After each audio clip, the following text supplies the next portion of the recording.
नमस्कार दोस्तों, आप सभी का स्वागत है सीकेएस एकेडमी में। दोस्तों आप लोग देख रहे हैं एनसीईआरटी के प्रश्नों का निचोड़ है। यहाँ से सभी परीक्षाओं के लिए प्रश्न पूछे जाते हैं, तो आप हमारे साथ बने रहिएगा और पूरी नोट्स को देखिए। तो आज हम लोग देखने वाले हैं 81 से, ठीक है। तो चलिए देखते हैं। पहला प्रश्न है, भारत में डाक प्रणाली की शुरुआत कब हुई थी? तो ये हुई थी 1766 में, यानी 1776 ईस्वी में हुई थी।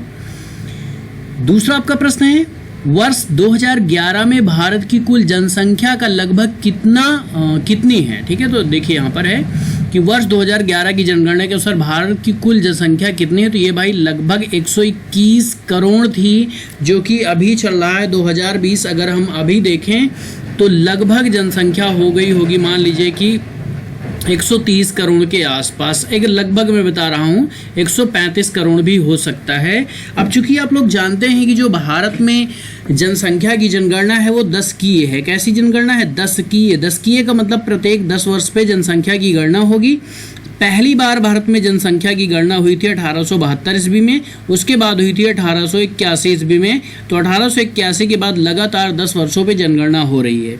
तो 2011 में हुई थी, तो अब जनगणना कब होगी? 2021 में अगली जनगणना होनी है, ठीक है। और आपको बता दें 1921 ईस्वी में जो जनगणना हुई थी, यहाँ पर इस वर्ष को महान विभाजक वर्ष के नाम से भी जाना जाता है। बहुत इंपॉर्टेंट क्वेश्चन है। और आपको यहाँ पर बता दें कि 1951, ठीक है, 1951 की जनगणना को लघु विभाजक वर्ष कहा गया, ठीक है, लघु विभाजक वर्ष, ठीक है। तो यहाँ पर लघु विभाजक और महान विभाजक दोनों आपको पता होने चाहिए। चलिए बढ़ते हैं अगले प्रश्न पे।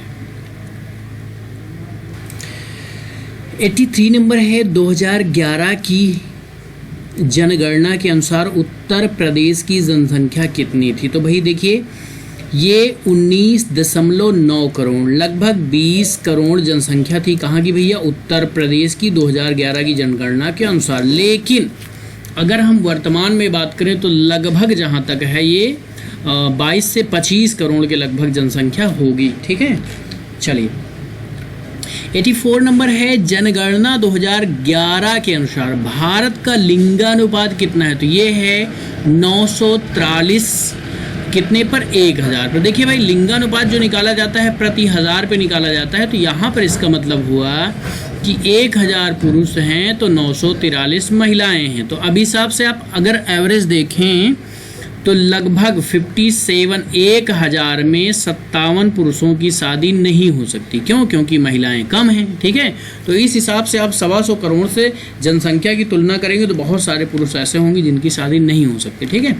चलिए 85 नंबर है, सर्वाधिक लिंगानुपात वाले राज्य कौन से हैं? तो भैया केरल है, तमिलनाडु, आंध्र प्रदेश। तो देखिए केरल का लिंगानुपात सबसे ज़्यादा है 1084, ठीक है, यानी 1084 प्रति 1000 पर यहाँ पर महिलाएं हैं, ठीक है। महिलाओं की संख्या पुरुषों से ज़्यादा है यहाँ पे। 86 नंबर है, न्यूनतम लिंगानुपात वाले राज्य कौन कौन से हैं? अब देखिए यहाँ पर न्यूनतम लिंगानुपात हरियाणा, जम्मू कश्मीर और सिक्किम। देखिए ये अब आप जान लीजिए यहाँ पर कि जो प्रश्न पूछा जाता है, कभी कभार ऐसे प्रश्न आते हैं, आपको मैं बता दे रहा हूँ। प्रश्न पूछा जाए कि सर्वाधिक लिंगानुपात वाला राज्य है, पता चला तमिलनाडु दे दिया ऑप्शन में, आंध्र प्रदेश दे, फिर उसके बाद दे दिया सिक्किम, उसके बाद दे दिया मान लीजिए उत्तर प्रदेश, केरल नहीं है, ठीक है।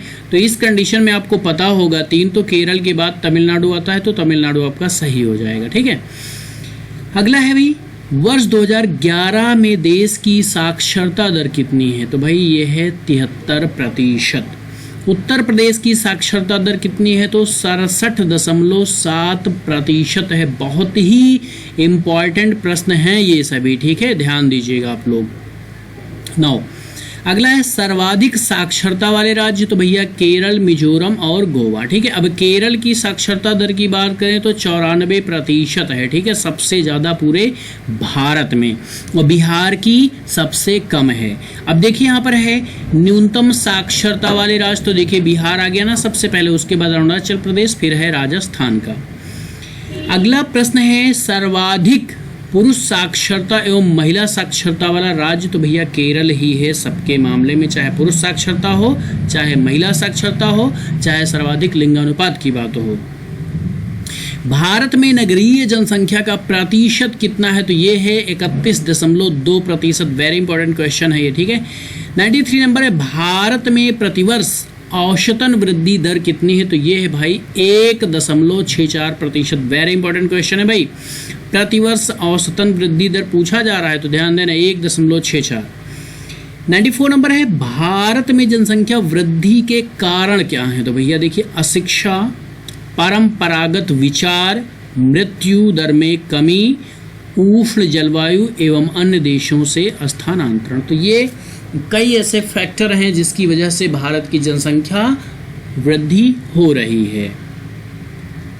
95 नंबर है, उत्तर प्रदेश का क्षेत्रफल भारत के क्षेत्रफल का कितना है? तो ये भी काफ़ी अच्छा क्वेश्चन है, 7.33% है। अब देखिए, क्षेत्रफल की बात आई है राज्य में, तो आप जानते हैं कि राजस्थान का क्षेत्रफल भारत में सबसे ज़्यादा है, ठीक है, सबसे बड़ा है। उसके बाद सबसे छोटा आप जानते हैं कि गोवा राज्य का, ठीक है, गोवा, ठीक, यहाँ पर माही नदी या मांडवी नदी बहती है। अगला प्रश्न है, भारत के बड़े क्षेत्रफल राज्य क्रमशः हैं, मतलब बड़े राज्य क्रमशः हैं क्षेत्रफल के नज़र में। सबसे पहले राजस्थान, फिर मध्य प्रदेश, फिर महाराष्ट्र, फिर है उत्तर प्रदेश। तो उत्तर प्रदेश चौथे नंबर पे है क्षेत्रफल के मामले में, क्षेत्रफल, है ना। 97 नंबर है, उत्तर प्रदेश में भारत की कुल जनसंख्या का कितने प्रतिशत निवास करता है? तो 16.5%। अब देखिए यहाँ पर ध्यान दीजिएगा, हम लोग बात करें अगर विश्व में तो भैया 17.7% है, ठीक है, विश्व की जनसंख्या का भारत की जनसंख्या। और यहाँ पर अब बात है कि उत्तर प्रदेश की कुल जनसंख्या का कितने प्रतिशत है भारत में? तो भाई भारत में उत्तर प्रदेश का तो 16.5 है।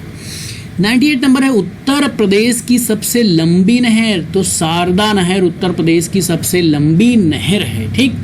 चूना पत्थर मिलता है तो भैया मिर्जापुर और सोनभद्र में चूना पत्थर मिलता है। इसके पहले आप देख चुके हैं कि चूना पत्थर किसका कच्चा माल है भैया? सीमेंट का, ठीक है। ध्यान रखिएगा, जो भी क्वेश्चन मैं पढ़ाता हूँ यहीं से प्रश्न पूछे जाते हैं सभी परीक्षाओं में, ठीक। 100 नंबर है, डोलोमाइट मिलता है तो कहाँ मिलता है? मिर्जापुर, सोनभद्र और बांदा में मिलता है डोलोमाइट। तो यहाँ पर ये 20 क्वेश्चनों की सीरीज होती है समाप्त। आगे भी हमारे साथ बने रहिएगा ताकि कोई भी इंपॉर्टेंट नोट्स आपसे मिस ना हो। हर परीक्षा में यहीं से प्रश्न पूछे जाते हैं, एनसीईआरटी से ही पूछे जाते हैं, तो इसलिए ये नोट्स आपके लिए महत्वपूर्ण हो जाती है। आप हमारे साथ बने रहिएगा ताकि कोई भी वीडियो आपसे मिस ना हो, ठीक है। तो देखिए यहाँ पर अभी कितना है भाई, ठीक है, तो इसका आपको एक पार्ट और मिलेगा बस, उसके बाद ये नोट्स आपकी हो जाएगी समाप्त, ठीक है। उसके बाद हम बढ़ेंगे आगे, साइंस की नोट्स पढ़ेंगे हम लोग, या फिर 9th का पढ़ेंगे, मतलब कुछ भी हो, एनसीईआरटी का, या फिर आप लोग कहते हैं आपको सही लगता है तो फिर इसका हम जो है कि टेस्ट सीरीज चालू कर देंगे, ठीक है। चलिए मिलते हैं नेक्स्ट वीडियो में। आपका हमारे साथ बने रहने के लिए बहुत बहुत शुक्रिया।